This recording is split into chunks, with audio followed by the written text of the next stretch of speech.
All right, sports fans, how's everybody out there doing? William Martin coming at you one more time here on YouTube with another edition of the 300 Pounds of Sports Knowledge Podcast.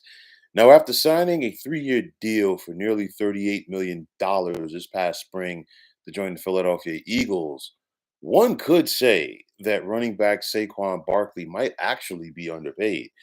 I say this because in less than one season with the Eagles, Barkley is on his way to a career season while he's proving his doubters and the New York football Giants wrong.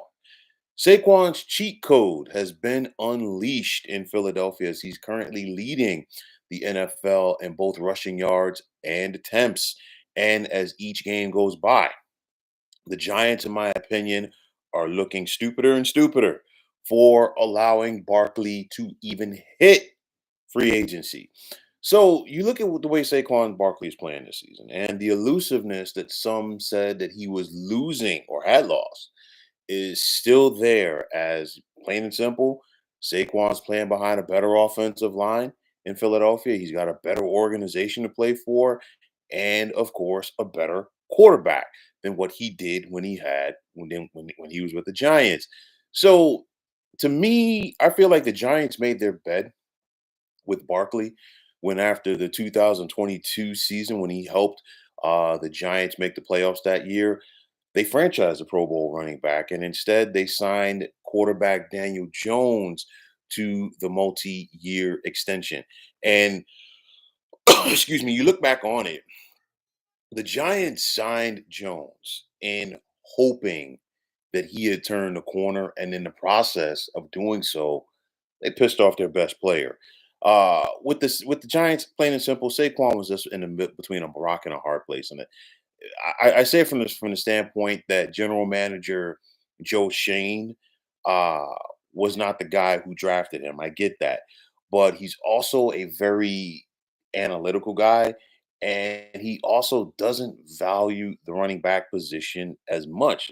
Okay, and I'm not here to say that he's right or wrong about that, but with all of it said, the Giants, let's just say that they did resign Saquon Barkley and give him the long-term extension that he was seeking. They weren't, and they still aren't. And you can clearly see it.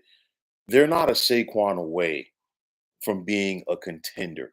Okay, the Giants right now they're 2-8. This is their bye week, but even with Saquon, they're probably 4-6 right now at best. Okay, and when it was all said and done, Barkley was able to go to a team that possibly is a Saquon away from winning it all.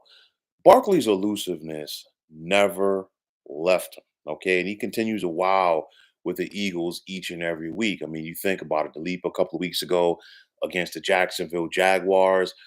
We saw him dismantle his former employer in the New York Giants a couple of weeks ago to the tune of 17 catches for 176 yards and a TD. And then, of course, what we just saw um, against the Dallas Cowboys last week, as well as what we just saw against the Washington Commanders a couple of nights ago on Thursday Night Football. And you look at Saquon's presence with the Eagles, it is definitely helping this team to remain in Super Bowl contention.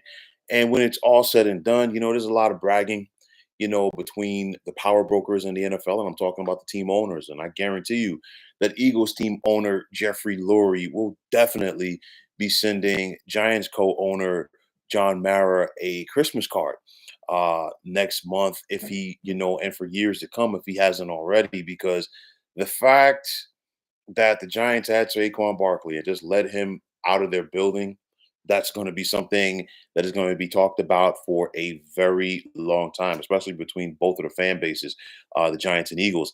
And in the case of the Giants, just like it is when it comes down to making the wrong draft decision and how it could set a franchise back, so too can the wrong decision in free agency.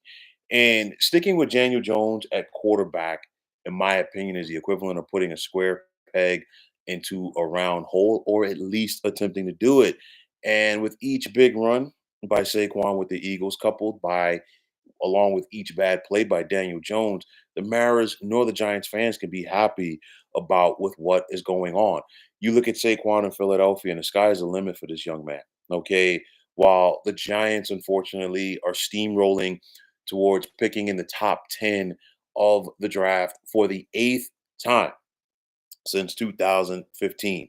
Saquon's immediate success in Philadelphia is the perfect illustration of how a player can get lost in the shuffle on a bad franchise and turn it around and flourish with a good one.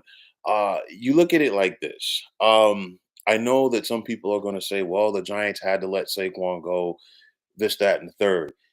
The one, like, I understand it from the running back position, and I know that some people in the current NFL do not value the running back position like they did once upon a time. I totally get it. I said this even last year when Saquon Barkley was still with the Giants. I said it uh, when he hit free agency. It's one of those where, yes, he's a running back, but he's also your best player, and he was also your only leader, or at least your top leader, in that regard. And those things have to factor in for something. Okay, and unfortunately, it's one of those where the Giants want to play it out and say, "Hey, you know what? He never." They might want to play the card and say, "Hey, well, he never gave us an opportunity to match that deal, so to say, with the Philadelphia Eagles, or maybe he did give them an opportunity and they just felt like the price was too high." Nonetheless, you can't, if you're the Giants, you can't, if you want a guy like that, you can't allow him to even hit free agency. Okay. It's one of those for me. The Giants signed Daniel Jones hoping that he could be something, and he's not. Okay. And it's one of those where I think Daniel Jones, and I'm not the only person who feels like this, I think Daniel Jones's days with the New York football Giants are numbered. Okay. But nonetheless, I think this, with the struggles of Daniel Jones, the struggles of the Giants, of course, and the success that Saquon Barkley is having, it probably only adds to the sting of Giants fans with what's going on right there. You look at it right now, Saquon is in probably the perfect spot for him right now. It's one of those where he has talent around him. You have two phenomenal wide receivers in Devonta Smith and AJ Brown. Jalen Hurts is a much better quarterback than Daniel Jones is. You have a better offensive line is blocking for you. You have a better run organization right now. And of course, the Giants, they look like they're going to be back at the drawing board because, again, like I said, they're more than likely going to be picking in the top 10. And they're probably going to have to go out there and pick the quarterback that they really should have picked this past spring, and the quarterback who they can try to, you know, get the pick right and finally move on from Daniel Jones. It's just a matter of whether Joe Shane is going to be the guy that makes that pick. Okay, we got to wait and see how the second half of the season plays out for the Giants. But nonetheless, everything is coming up roses for Saquon Barkley with the Philadelphia Eagles. This kid always could play. And he had some flashes in New York. He put up more than 1,300 yards on the ground as a rookie. He was the offensive rookie of the year back in 2018. Had another 1,000-yard season in 2019. Suffered the ACL injury in 2020. Was struggling to work his way back, and then things came together in 2022, of course, with a new head coach, Brian Dayball, and of course, he was also on the last year of his rookie contract. But nonetheless, you just have to wonder where Saquon could have been at this point in his career had he have been playing for a better organization than he was like in the first indoctrination of his NFL career. But nonetheless, Saquon 2.0 is here. The cheat code is unleashed, and the Eagles were already in contention without Saquon Barkley. I think this just makes it that much better. And you look at the Eagles team as a whole, you've really looked at them over the first half of the season and into the start of the second half of this regular season. They really have not played their best game yet. And that's the scary thing about it because you see where this team is at so far. They only have two losses on the season. They're 8-2, and they're right there with Detroit for the top spot in the NFC. And any success that Philadelphia is going to have in January and potentially February, okay, number 26. at the running back position is going to have a big time hand in doing it. It's one of those where Howie Roseman, who runs the front office for the Eagles, continues to push the right buttons to allow this team to remain in contention, whether it's drafting, whether it's trades.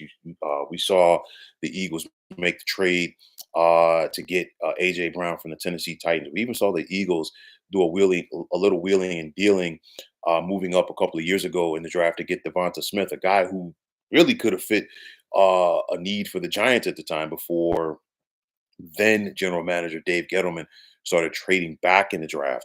But nonetheless, you got to have the right people in place within your organization who go out there and make the right moves.